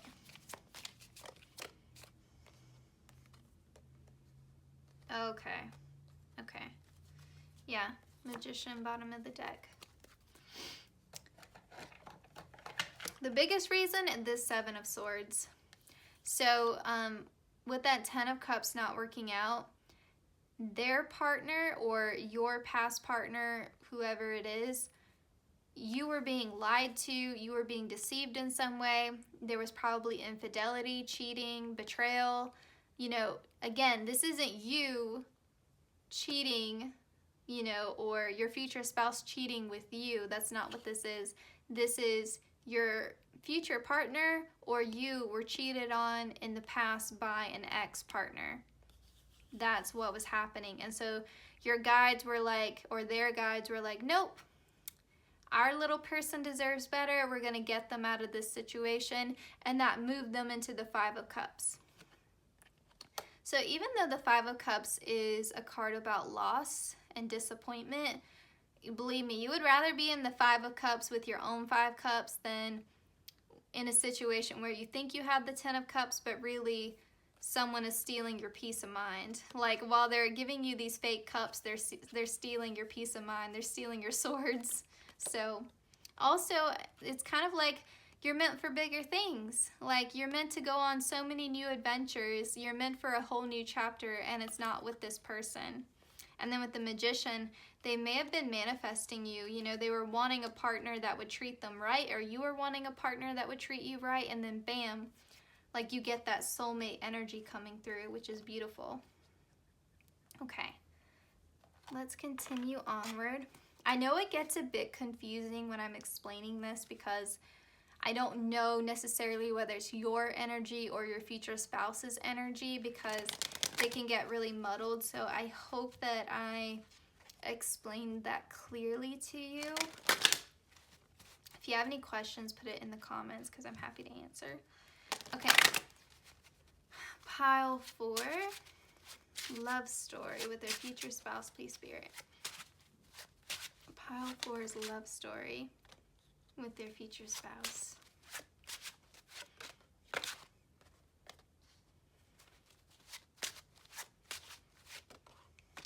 Aw, okay. This came out in another group. I always like to see that. With Noose, this makes me think of the Hanged Man, which the Hanged Man comes right before death, right? And so that's why the Hanged Man has sort of like a whole new perspective on life, because in those final moments before death, like, literally the Hanged Man is hanging upside down, so he is literally seeing things upside down. He's seeing things literally from a different perspective. But it also talks about in those final moments before death, that's when we get the most clarity, because hindsight is 20/20. We see everything. Our life flashes before our eyes, and we get this clarity right in the final moments before death, which in tarot often represents deep, deep transformation, deep emotional healing, right? That's when you sort of integrate the shadow self and do all that work, right? Your soul ascends. So Noose, like that 10 of Cups to the 5 of Cups, now I see with clarity. Now I see what love is. Now I've done my healing. Now I understand why that was never going to work out. Yes, so that is the bottom of the deck energy. With Tree here, I feel like this is just Spirit reassuring you that even though this may have started out a bit messy, a bit less than ideal, you know, if they had to go through a divorce or, you know, leave someone else to be with you, that kind of thing. This is Spirit reassuring you that even if it started out in a less than ideal way, there's still a stable foundation here. There's still this beautiful growth that's going to happen. This person's still going to make you feel safe, secure, and grounded. You are protected. This union is protected. And then with Hedgehog, I think of them being nocturnal. And so that makes me think of the Moon card. And you may not have, like, you know, a guarantee that this is all going to work out really well. It may be a leap of faith, but if you can just follow the light of the moon, if you can just follow your intuition, because the moon represents our intuition as well, you know, and really, really go by your feelings on this, because the moon also represents our feelings, our deep sense of knowing.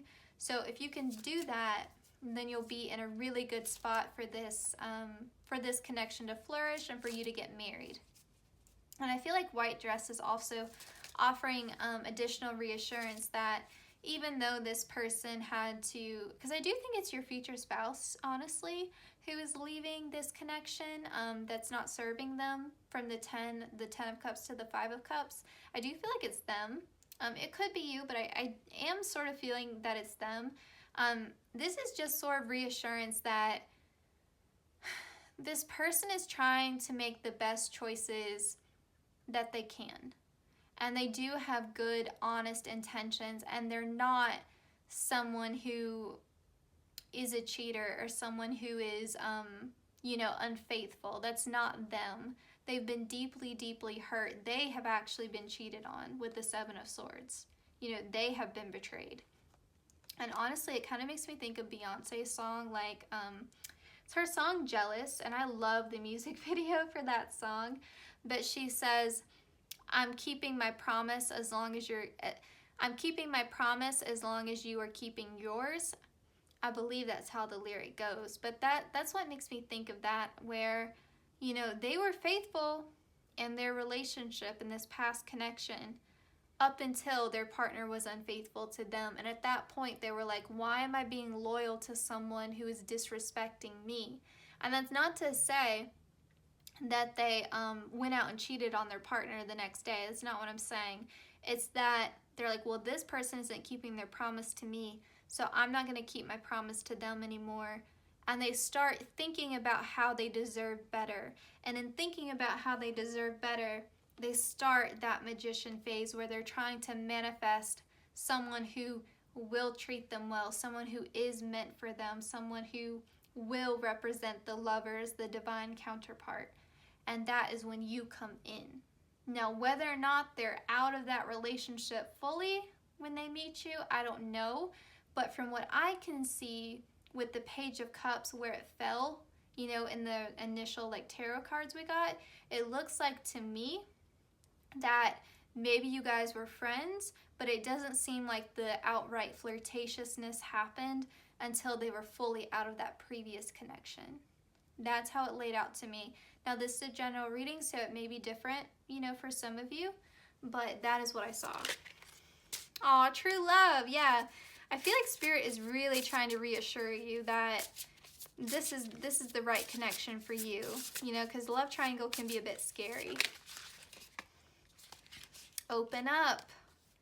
Yeah, some emotional vulnerability here. And if they've been deeply hurt, be patient with them, you know, or if that's you, they're going to have to be patient with you. Aw, fun. Yeah, I do. Like I said, I feel like this is the light coming in after the storm. And the maturity, yeah, I feel like they learned a lot, or you learned a lot in that past connection that wasn't so great, where you were betrayed and lied to and misled. I feel like they grew up, they learned their lessons, they cleared out the karma, And then that made room for you, the true love, or them, the true love, to come in. Okay, let's just end with a self-care message from your future spouse's higher self. Self-care message from pile 4's future spouse's higher self. Well, that was fast. Let's get you one more. Okay, 2 more. We got connect with the earth, so that can be as simple as taking a walk in a park. You got chanting here, and then you also have clean your space. Okay, pile 4, this was your reading. I hope that you enjoyed it. I hope that it resonated. I hope it pulled at your heartstrings a little bit. Please like, comment, share, and subscribe. Hit the notification bell so you always know when I upload. And I will see you in my next one. Please take care, pile 4. All right, last but not least, we have the pink kitty cat pen, pile 5. Okay, so on the back of this card, I have your love trope and some examples. So let's get into it. We have second chance. Okay, now I know some of you are gonna have very strong opinions about this. And this is what you picked, okay? So some examples of second chance romance would be Ross and Rachel on Friends.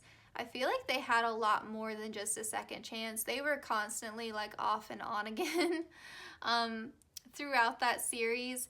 And then we have the Ex-Hex, which is a very cute, also kind of starts off as enemies to lovers as well. But the Ex-Hex is a very cute, like Halloween themed romance novel. It's pretty good. And then we have Blair and Chuck, as well as Dan and Serena on Gossip Girl, because Gossip Girl was kind of a hot mess of a TV show. And then we also have Dwight and Angela from The Office, because I don't know if you guys remember, but Dwight accidentally kills Angela's cat and she can't move past it. Well, he didn't accidentally kill the cat. I think he did it as a mercy killing, but I wouldn't have been able to move past it either if I was Angela, so I get it. But eventually, they do get back together if my memory serves me correct. So this is second chance romance. So this means that a person from your past is returning. Now, this doesn't necessarily mean that they are an ex, although for a lot of you that will be the case. But for others of you, this is just someone from your past where maybe you guys had a false start in the connection. Maybe you guys weren't ready yet for love, or you weren't ready for a serious partnership. And so when they come back, you know, maybe this is someone that you knew from school, someone that you knew who was like a past coworker, someone you knew through mutual friends. Maybe you were just friends in the past, or like I said, classmates, something like that. It's just someone from your past, because it's a second chance at love.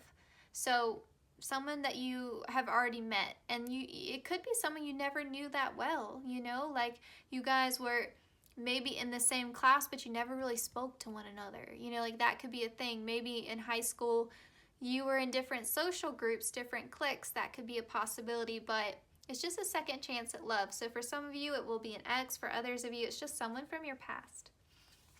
All right, so if that isn't resonating at all, you know, maybe you picked the wrong group. Maybe this reading isn't for you, or maybe you're being a bit closed-minded. So I don't know. I don't know your situation. Okay, pile 5. There's always like some of these love tropes I knew as I was writing them were going to be controversial, and I was still like, no, let's do it. Because it does happen. It does happen. Probably happens more frequently than we think. Okay. So, and I know people, even my own mother, who remarried people they divorced. So, that's also a possibility. Okay, so pile 5. Please, Spirit, can we get some more information about pile 5's love story, this second chance trope? Please, Spirit. Their future spouse's higher self is also welcome to come through, and I would like to say a big thank you to my guides and your guides for coordinating these messages, as well as your future spouse's higher self. I'm getting silly because you're the last group. Okay, so pile 5 love story. How pretty is this pink, right? Pile 5's love story, please, Spirit. That's kind of way too many cards. Let's have a second chance at shuffling. I need to stop. I'm sorry. It's not funny. All right. So you have the Hierophant, the 8 of Wands. Oh, man. Pile 5's love story, please, Spirit, with their future spouse. Love story with their future spouse, please, Spirit. Love story with their future spouse. King of Pentacles, bottom of the deck. So this is either you or your future spouse. So this is Earth sign energy. This is Capricorn, Virgo, Taurus. This is someone who is practical, reliable, probably financially successful, or at least stable and secure. Someone who has their ducks in a row, someone that you can depend upon. You know, why did stable Mabel come to mind? It's terrible. Someone who is reliable and dependable, okay? Someone who probably likes the outdoors, someone who is maybe into health and fitness, really connected to their physical body, really works hard to play hard. That's the King of Pentacles. Very mature energy because he is a king. And yeah, this is divine masculine energy. Again, talking about energy, not gender. And yeah, I think that's all I have to say about the King of Pentacles. If that's not you, that's your future spouse. Okay, so if you can think of a King of Pentacles from your past, here's the thing with second chance though. You may have known this King of Pentacles in the past when he was still a page, okay? When he hadn't evolved yet. So you may meet somebody in the future who is from your past. You may reconnect with this person and they have matured. They are a lot different than they were in the past, you know? A King of Pentacles typically isn't born a King of Pentacles. Typically we start off, you know, in our journey as a page, right? And then we work our way up. So, you know, this person may be different than how you remember, okay? Which is why you're getting a second chance, because you both have matured, you both have grown. Now, with the with the Hierophant here, this does of course signal marriage. Like I said, this could be someone that you divorced or someone that you broke up with in the past. This could be an ex. For others of you though, this is kind of signaling to me that maybe you have a very traditional outlook on love, and maybe you kind of have the belief that if it didn't work out the first time, it's not meant to be, or this is how love should go, this is how love should unfold, and maybe you're a bit closed off to the idea that this could be someone from your past, even if it's someone that you didn't date before. Maybe you kind of have the idea of like, well, no, like if that person was my soulmate, I would have known, I would have recognized it, it would have been love at first sight, I would have known. And that's not always how it goes. Like sometimes our soulmate is hidden to us because we're not ready. You know, we're not energetically aligned yet. We haven't evolved yet. We are supposed to go off and learn our separate lessons and then come back together. So there may be some resistance in that aspect, that it's just weird to you. Like if someone in a tarot reading said, hey, you remember that person you went to high school with? That's your soulmate. You would have been like, excuse me? I don't think so. That person? What? Like you would have been like, what? Like it just wouldn't, you would be like, no, if they were my soulmate, if they were my future spouse, I would have known. I would have felt it. I would have known. And this is saying, well, maybe not, okay? Like they hadn't grown up yet. They hadn't grown up yet. This is the person that you love. This person at this exact point in time, this is the person you are going to fall in love with. Maybe when they were in high school, they were a jerk. They hadn't learned their lessons yet. That version of themselves is not a version that you would have fallen in love with, okay? So they had to grow up.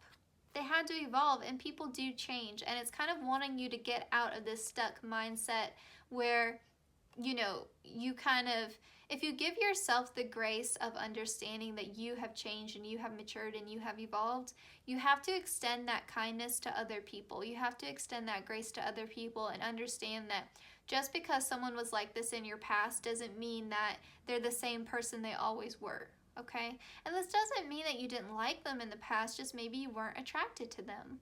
Or maybe if this is an ex-partner, you know, you guys were just both immature and it wasn't going to work out. Now, with the Eight of Wands, also, again, this is a general reading, so anything I'm saying that doesn't resonate, leave it, okay? With the Eight of Wands here, though, this person is coming in fast.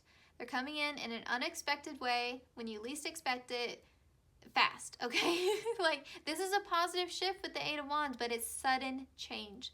This is like, this person from my past messages me on social media out of nowhere, and it's been like 10 or 15 years. You know, it's like that. Or I haven't heard from this person in 5 years, and they just texted me out of the blue. Like, it's that kind of energy. Or even like you're out shopping and you run into this person and you're like, what?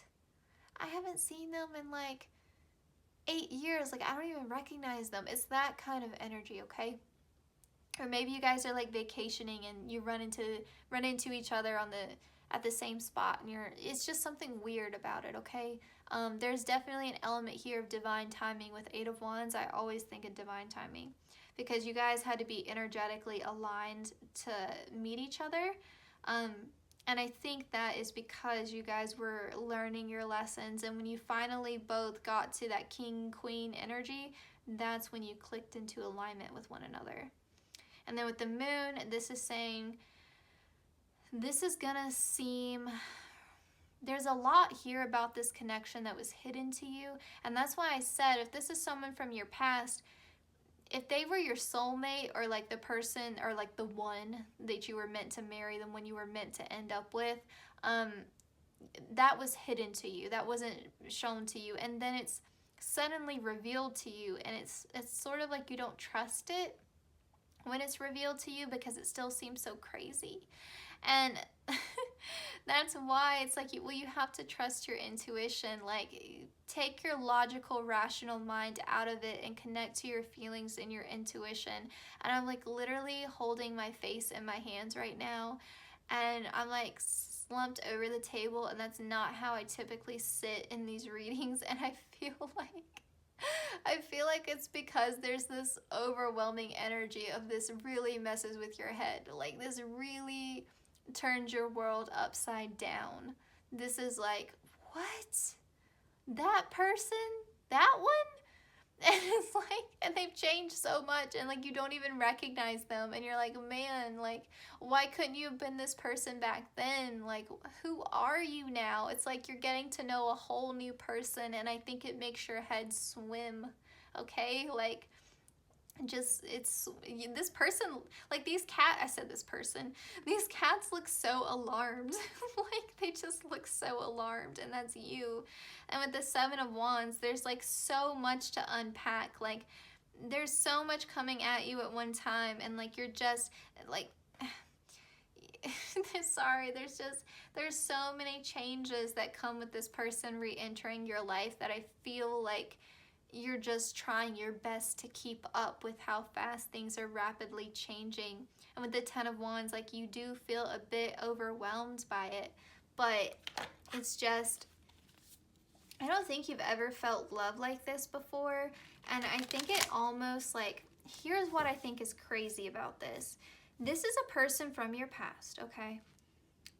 But when they return, in whatever form that they return in, and I say form, like whether it's a message over social media or you run into them, I feel like whenever it is that you either hear this person's voice or you meet them up in person, it's almost like love at first sight, except it isn't, because you knew them in the past. And that is what is throwing you off, because it's like you have this moment where it clicks that this is your person.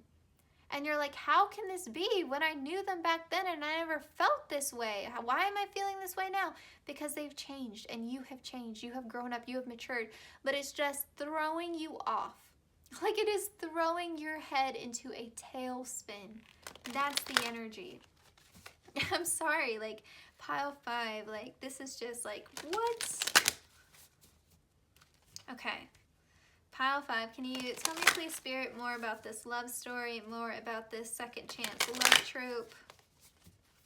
This King of Pentacles looks so smug. He looks so smug. He's like, yeah, I think this is your future spouse. They're like, yeah, they're feeling me. They're in love with me. Yeah. They're liking me now. Okay, so pile 5, love story. Expect powerful change. Yeah, with the 8 of Wands. Yeah.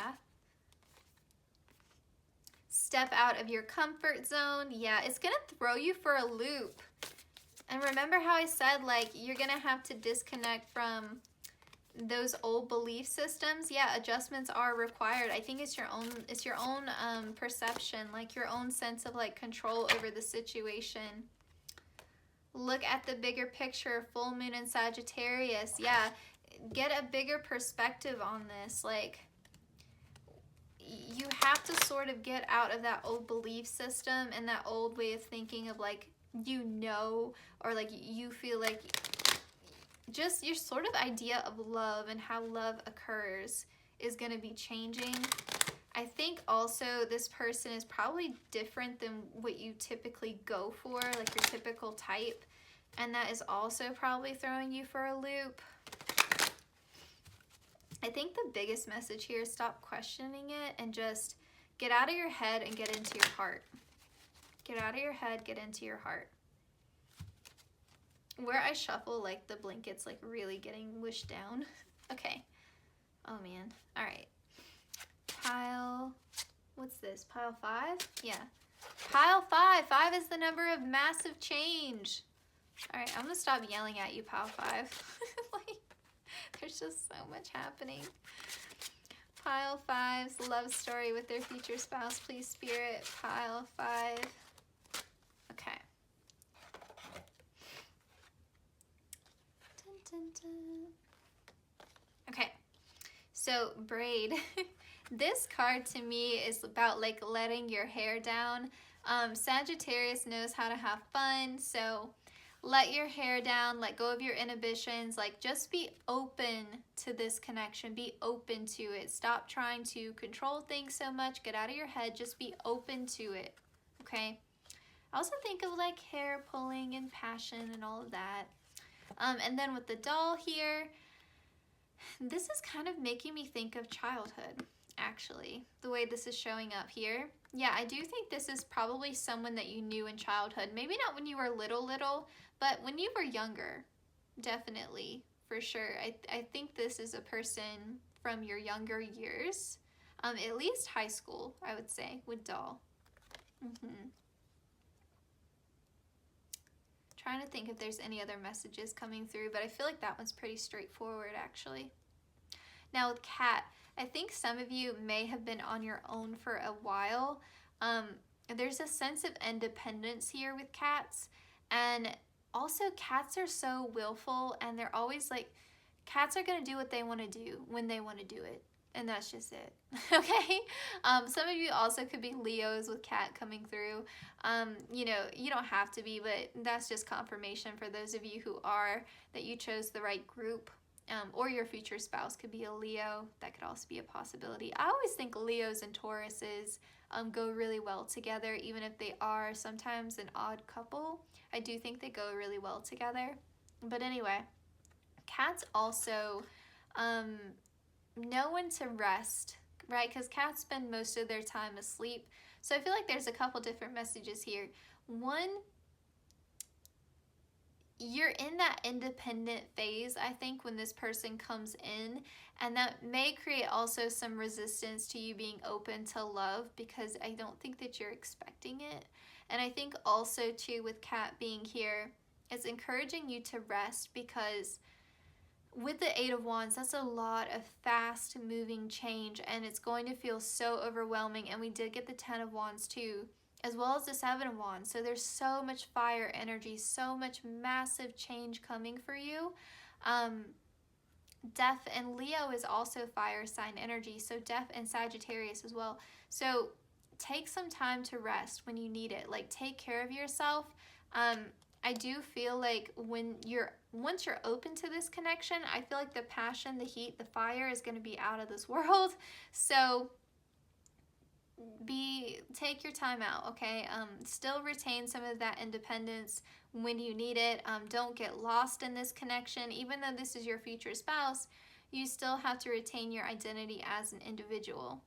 Also with Peacock, I feel like this person is definitely going to be catching your attention, for sure. I feel like one of you is going to make a move towards the other person that's pretty bold with the Peacock here. Pretty bold, pretty confident, even with the cat here.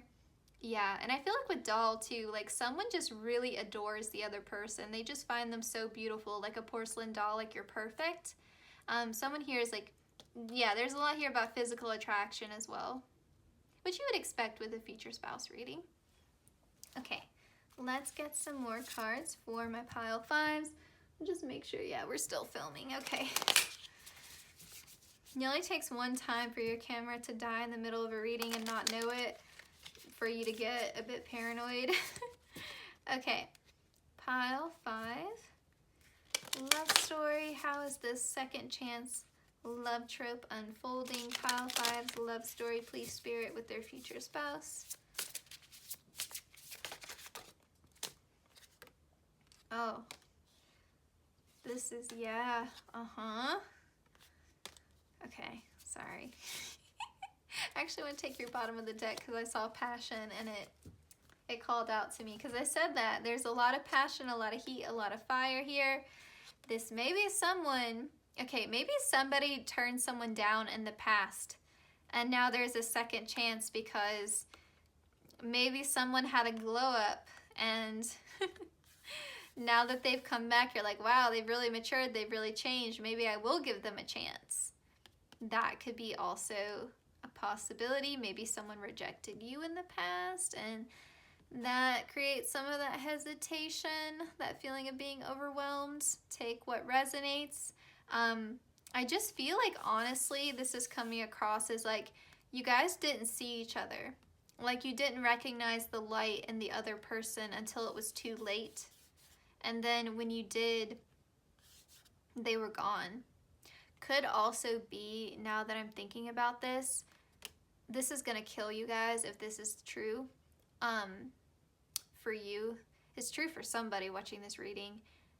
Your future spouse had a crush on you back in the day, whenever that was.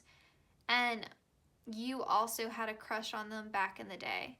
But maybe you guys just never acted upon it. You never said, so the other person didn't know how the other one felt. Or you had a crush on each other at different times and you just weren't lining up. So it's like, it's a case of missed opportunity in the past. That may kill you a little bit if that's true. It's true for somebody watching this reading though, because it came out. Now a spy. Yeah, you could definitely be checking up on the social media of someone in your past, or they could be looking you up. Yeah, even if they come into contact with you, like they just run into you randomly, they may ask if you have an Instagram or a Facebook account, something like that, so they can follow you, and they may be looking up and seeing like what's their life like now, that kind of thing. It's not creepy energy, it's just like checking up on somebody. Because it is your future spouse, right? Like it's not going to be like they're stalking you or something weird. Okay, and then we have trust here. Yeah, I love that. Like the fact that there's mutual trust. Trust is really like one of the most important bedrocks of any relationship. So to see it come up here, like I feel like this is the universe asking you to trust your guides, but it's also indicative of the trust that's going to be existing within this connection. So to have trust and passion is beautiful, right? All right, let's just end pile 5 with the self-care message from your future spouse's higher self. Self-care message from pile 5's future spouse's higher self, please, Spirit.